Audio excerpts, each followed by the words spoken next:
Tomato ధర పతనం, అరటి ధర పతనం, మిర్చి ధర పతనం, మినుములు, పెసలు ఇట్లా అన్ని ధరలు పతనం.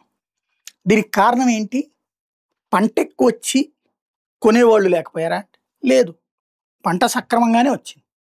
కానీ మార్కెట్ ఇంటర్ఫీరెన్స్ లేకపోవడం, సరైనటువంటి ట్రాన్స్‌పోర్టేషన్ ఫెసిలిటీ లేకపోవడం, దేశవ్యాప్తంగా ఎక్కడైనా అమ్ముకోవడానికి ఉన్నటువంటి అవకాశాలని రైతులకి సక్రమంగా అందించడంలో ఫెయిల్ కావడం, దళారీల గేమ్‌కి ప్రభుత్వం నిశ్శబ్దంగా చూస్తూ ఉండటంతో జరుగుతున్నటువంటి ఒక పెద్ద దోపిడీ.